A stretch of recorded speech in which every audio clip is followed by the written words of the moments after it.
Hey everyone, Garbage here. If you play multiplayer first-person shooters, you've probably run into a situation where you shoot your gun, hit an enemy square in the head, see blood splatter and everything, but do no damage. And if that's ever happened to you, then you've experienced a no-reg, a no-hit registration. And in this video, I'm going to try to explain in overly simplified terms why this happens. When you see an enemy in a multiplayer game, you're not actually seeing their current real-time location, but rather their location sometime in the past. That's because when the server sends the signal to update the enemy's position on your screen, there is always a small delay before that information reaches your computer, because that's just how the internet works. Now, it would be unreasonable to expect players to take this delay into account and try to predict where the enemy actually are when shooting at them, especially since it varies wildly depending on your ping. And so when you hit an enemy on your screen, many games will just rewind time on the server side to check that the enemy you hit was actually in that spot you said they were when you shot them. And if everything matches up, it gets registered as a valid hit. That's why sometimes you'll get shot even when you duck behind cover, because from the enemy's perspective, they were able to shoot you before the server had time to update your new position behind cover. This is also the reason why peeker's advantage is a thing. Now, due to the nature of the internet, sometimes data packets sent from the server get corrupted or lost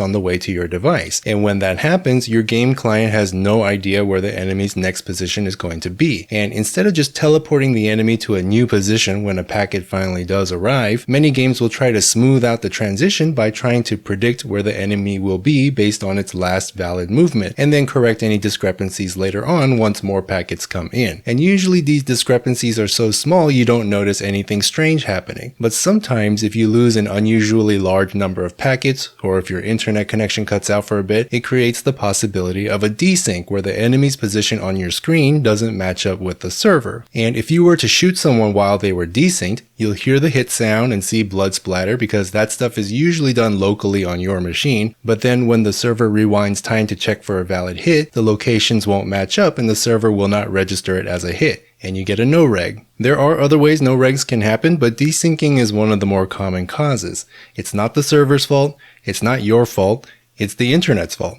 And there's really not a whole lot a game developer can do about it. That's not to say it's never the developer's fault. For example, when Battlefield 2042 first released, there was an actual bug in the netcode that caused desyncs to happen very frequently, resulting in a ton of no-regs. And once DICE fixed the bug, the situation improved dramatically. Now, games like Apex Legends also seem to have server-side issues with desyncing, which haven't been fully addressed. But I could be wrong. Feel free to chime in if you happen to know anything about that. But yeah, I hope you learned something today. Is this what you expected, or did you think no regs were caused by something else? Let me know in the comments down below. Like, subscribe, and bell, links to my Twitter and everything else down below, and as always, have a nice day.